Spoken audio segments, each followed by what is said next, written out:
Olá pessoal, tudo bem com vocês? Eu sou a Beatriz da Master Inteligência e eu tô aqui para mostrar para vocês algumas orientações ao fazer o curso da nossa plataforma, tá? Vamos aqui, a gente pede para você assistir o vídeo de instrução da plataforma, que eu mesma fiz, está no módulo chamado Manual do Aluno, tá? Para poder qualquer dúvida, vocês tiram diretamente com o vídeo, porque ele está bem instrutivo. Durante essa apresentação existem endereços de outros vídeos. Todas as apresentações que a gente faz, a gente coloca alguns links, disso que são vídeos instrutivos que podem ajudar vocês na lida do PDF, tá? E é necessário então vocês lerem todo o PDF para poder verem esses links, tá ok? Pedimos que vejam com atenção e acessem todos os vídeos. A cada vez que sair do seu curso, a gente orienta você clicar no Logoff que está na plataforma. No canto superior, tá? Direito, tem o botão lá de Logoff. Antes de você sair, ao invés de clicar naquele X para poder encerrar, você não clica nele, você clica em Logoff para sair do sistema. Certinho, para a gente ter o registro de vocês na plataforma, o registro de que horas entrou e que horas saiu, tá ok? E atenção também no fim do treinamento. Se existe alguma tarefa ou não. Se não tem tarefa, só finalizar e solicitar seu certificado. Se tiver alguma tarefa, a gente pede que vocês vejam a tarefa direitinho, tirem as dúvidas e enviem para nós para ser corrigidas. Tá ok? Obrigada. Olá pessoal, estamos de volta mais uma vez ao nosso estudo da NR33 para espaços confinados. Estaremos agora dando continuidade no campo de aplicação. Campo de aplicação conforme está escrito na norma.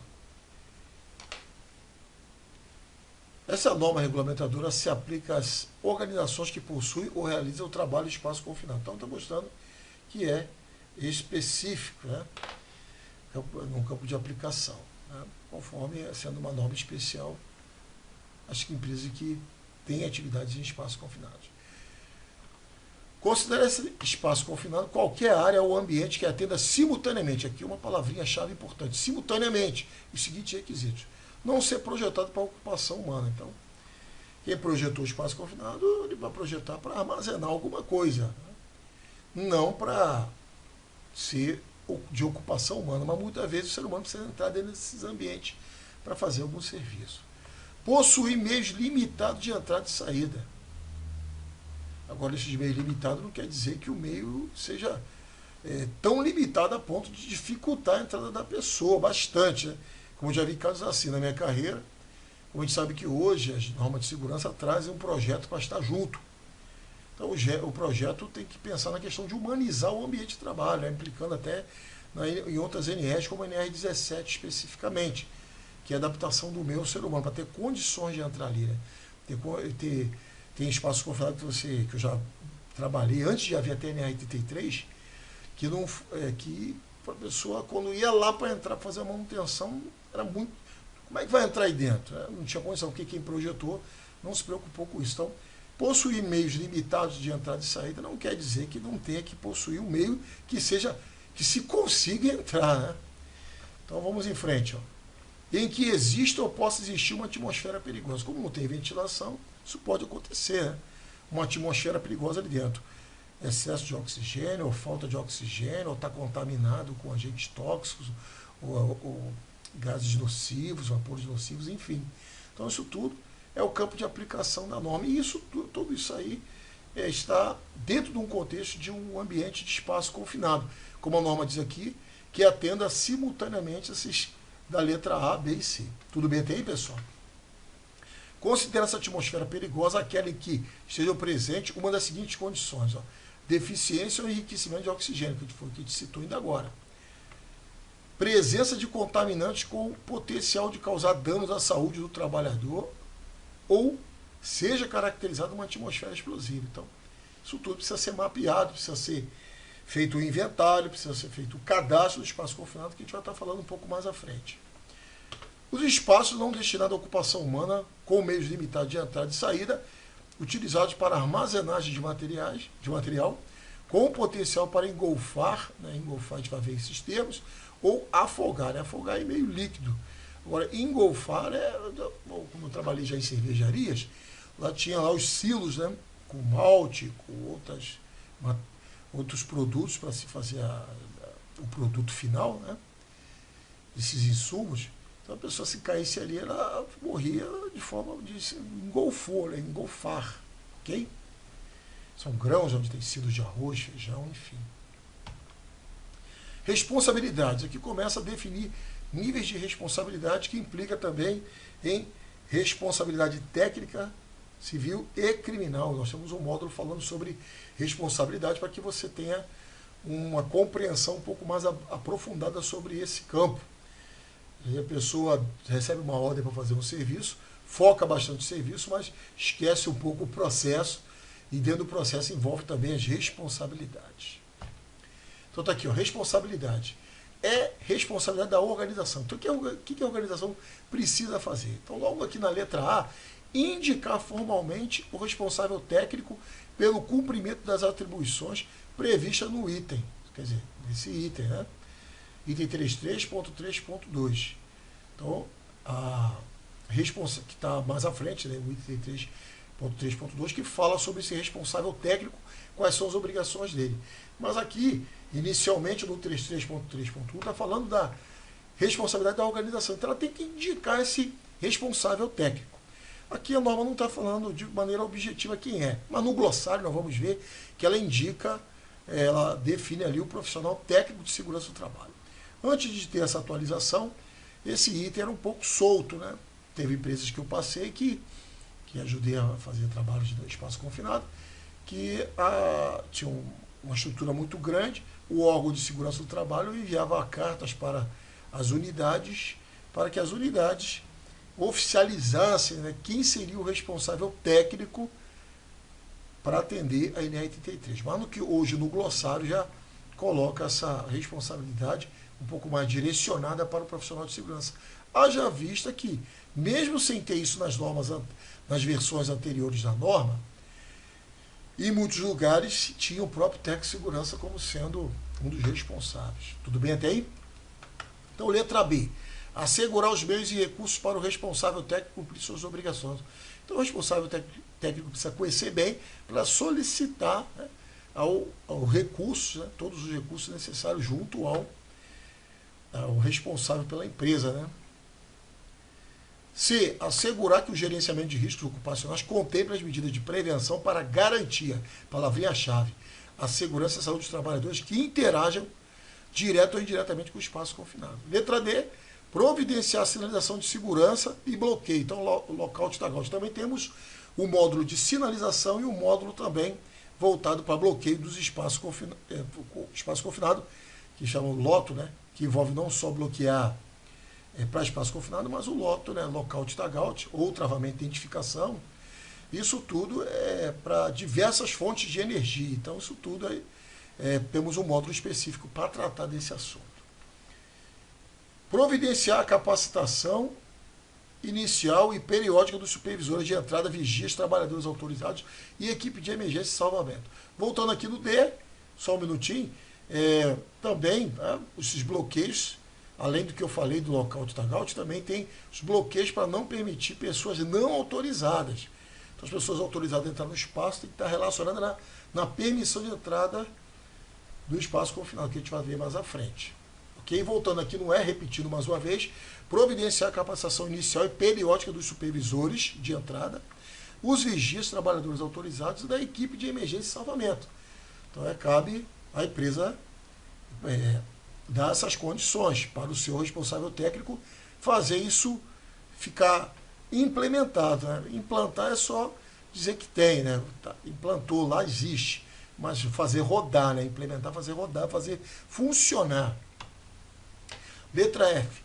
Fornecer as informações sobre os riscos e as medidas de prevenção previstas no programa de gerenciamento de risco. Bom, a gente já viu ali que, já comentei, né, que o glossário ele cita o profissional de segurança.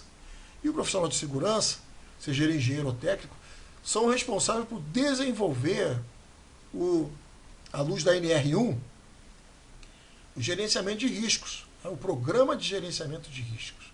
Ok até aí? Dispõe disposições gerais e gerenciamento de riscos ocupacionais. Então você vê que precisa estar estruturado também o espaço confinado, o trabalho de espaço confinado, a gestão do espaço confinado, fornecer as informações, os riscos e as medidas de prevenção que estão no programa do PGR. Tudo bem até aí? Então, letra G, ó, garantir os equipamentos necessários para o controle de riscos previstos no programa de gerenciamento de riscos. Então, os equipamentos são diversos, né? Pode ser tripé, cintos de segurança, né, para adentrar o ambiente, material para resgate, então há uma série de materiais, equipamentos para avaliação da atmosfera, e aí vai. Tudo bem até aí? Assegurar a disponibilidade de serviços de emergência e salvamento. Então você vê que isso aqui está sendo de maneira ampla. Então tem empresas que têm brigada profissional, tem brigada de emergência, como obrigatório por lei, mas tem empresas de pequeno porte, que, né, muitas vezes não tem nem uma brigada voluntária, mas precisam ter pessoas treinadas em emergência e também salvamento. Né? Não só treinadas, mas aptos. E isso precisa ter simulados quando da realização de trabalhos em espaço confinado. Então, dentro do programa de simulado, então o simulado pode ter de primeiros socorros, de salvamento, de resgate, de combate a incêndio, né? Emergência química, mas também tem simulado envolvendo atividade com espaço confinado. Então, isso precisa estar no documento. O documento que eu digo é o plano de emergência e salvamento. Supervisionar as atividades em espaço confinado executadas pelas organizações contratadas, que tenha também a corresponsabilidade entre contratantes e contratados. Então, na parte de responsabilidade técnica, civil e criminal, a gente cita um pouco sobre esse tipo de responsabilidade. Então, quem é o dono do risco, segundo a lei, fica obrigado a controlar. Então, mesmo que seja contrate em empresas para prestar um serviço, é preciso também saber que é necessário, né, estar ali fazendo sua supervisão, sua fiscalização, devido a haver também uma responsabilidade disso tudo, que é o dono do risco. Agora, sabemos que tudo que nós falamos anteriormente, que cabe à organização, ela designa o responsável técnico que vai fazer e implementar isso. E esse responsável técnico, no glossário, cita ali o profissional que tem a formação em segurança. Identificar e elaborar o cadastro de espaços confinados. Identificar e elaborar o cadastro. Tá tudo ali bonitinho, né? Consequência, de maneira que permita uma rastreabilidade. Vamos estar vendo isso aí. Adaptar o modelo da permissão de trabalho. Quer dizer, isso aqui é um modelo de permissão. Na verdade, esse termo modelo, ele parece um pouco absoluto, né? Mas na verdade seria um exemplo, né? Um exemplo que permite, né, fazer as devidas alterações. Está aqui, ó, adaptar, né, o modelo de permissão de entrada e trabalho PET, de modo a contemplar as peculiaridades dos espaços confinados da organização. Quer dizer, adaptar. Elaborar os procedimentos de segurança relacionados ao espaço confinado. Indicar os equipamentos para o trabalho em espaços confinados. Elaborar o plano de resgate e coordenar a capacitação inicial e periódicas dos supervisores de entrada, vigia, trabalhadores autorizados da equipe de emergência e salvamento. Então, a capacitação inicial e periódica. Ele precisa coordenar isso. Então, a gente sabe que tem que ter a formação. Nós vamos falar no finalzinho lá do anexo que trata do assunto. Então, a gente tem a capacitação inicial, que tem uma carga horária para supervisor, uma carga horária para vigia, trabalhadores autorizados, e também da equipe de emergência e salvamento. E existe também tem a periodicidade, e também tem os conteúdos a serem abordados. E também tem a carga horária de capacitação inicial e também de formação. Tudo bem até aí, pessoal? Compete ao supervisor agora de entrada emitir a PET antes do início. Então, o curso do supervisor tem 40 horas, eu não citei ainda, mas vou reiterar mais quando chegar no momento de tratar desse assunto. Então, a formação dele é 40 horas, e devendo ser obedecida a uma reciclagem que deve ser feita anualmente. Emitir a PET antes do início das atividades. Então, a obrigação dele, logicamente, vai preencher e fazer avaliações ambientais. Executar os testes e conferir os equipamentos antes da utilização, né? Bambi teste, o teste antes do uso, né? Ele precisa fazer isso. Então, no conteúdo que se refere ao supervisor, tem lá todo o treinamento voltado para operar as instrumentação. Implementar os procedimentos contidos na PET. Assegurar que os serviços de emergência e salvamento estejam disponíveis e que os meios para os acionar estejam operantes. Muito bem. Cancelar os procedimentos de entrada quando necessário. Então, acontecer algum evento qualquer dentro do espaço confinado, é necessário se cancelar. Né? Cancelar é diferente de encerrar. Cancelar quando acontece algum evento, que nós vamos também estar citando mais à frente, previsto na própria norma, que implica em tomar uma ação de cancelar a permissão. Agora, encerrar a PET é quando os serviços terminam, são coisas diferentes. Então, você começou o serviço, fez tudo bonitinho, não teve nenhuma alteração, e aí com isso terminou o serviço e encerra a PET. Desempenhar a função do vigia quando previsto na PET. Então, está colocando para que seja previsto na PET. E lógico, né, normalmente o vigia, que tem um papel específico, ele muitas vezes, na maioria das vezes, precisa sair para ir no banheiro, para almoçar, enfim. Assegurar que o vigia esteja operante durante a realização dos trabalhos em espaço confinado. Tem que ficar lá sempre, no período que está fazendo o serviço. Sempre que eu digo é nesse sentido. Agora, a responsabilidade do vigia. Compete ao vigia permitir somente a entrada de trabalhadores autorizados em espaços confinados relacionados na PET. Mesmo que a pessoa conheça, mesmo a pessoa que tenha sido treinada, mas se ela não estiver relacionada na PET, então ela não pode entrar. Manter continuamente o controle do número de trabalhadores autorizados a entrar no espaço confinado e assegurar que todos saiam ao término da atividade. Então a gente tem que fazer a contagem disso aí, né? Se entrou 10, tem que sair 10. Permanecer fora do espaço confinado junto à entrada, em contato ou comunicação permanente com os trabalhadores autorizados. Às vezes pode acontecer. Por que isso? Porque às vezes pode acontecer alguma coisa, a pessoa desmaiar, teve um problema no espaço confinado, então precisa estar em comunicação constante. E também cabe a ele acionar a equipe de emergência e salvamento interna ou externa, quando necessário. E tem casos que a equipe de emergência e salvamento fica acompanhando a atividade dentro do espaço confinado. Então tem empresas que tem até procedimento que você solicita ali o acompanhamento ou não das pessoas, da equipe de emergência. Operar os movimentadores de pessoas.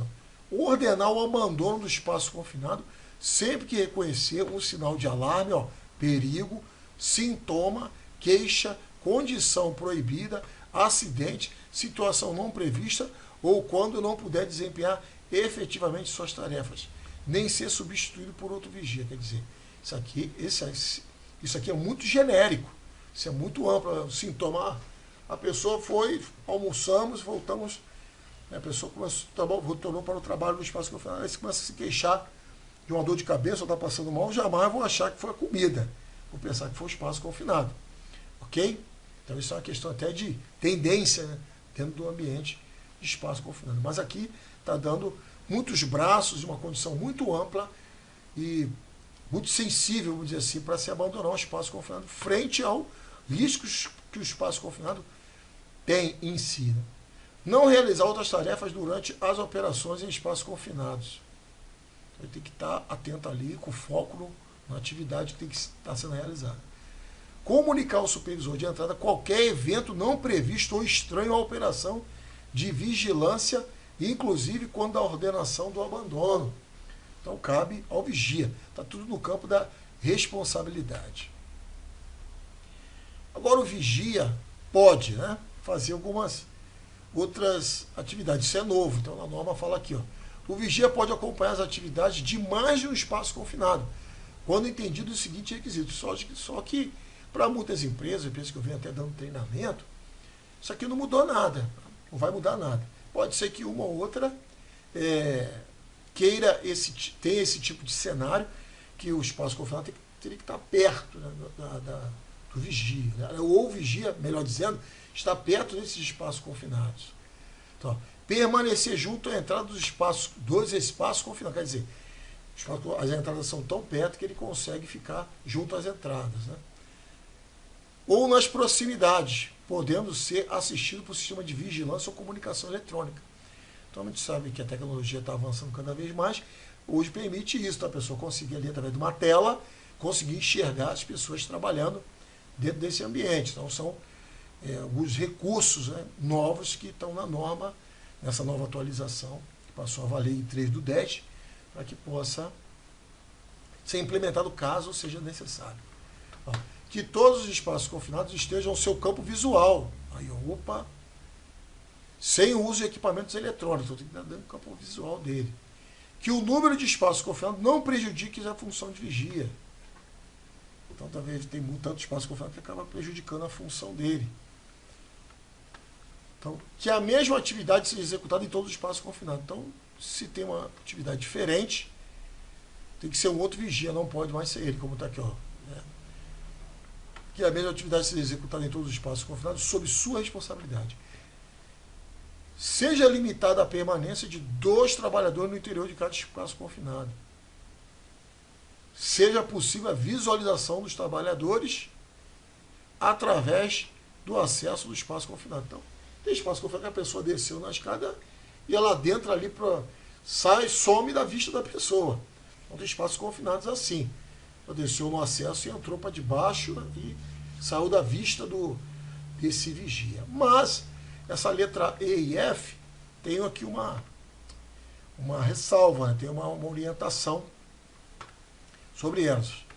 Quando assistido por sistema de vigilância e comunicação eletrônicas, em conformidade com a análise de risco, então precisa estar em análise de risco, e previsto no procedimento de segurança, que cabe sendo responsabilidade do órgão de segurança, pode ser dispensado o atendimento às alíneas E e F, que a gente acabou de ler aqui. Tudo bem até aí, pessoal?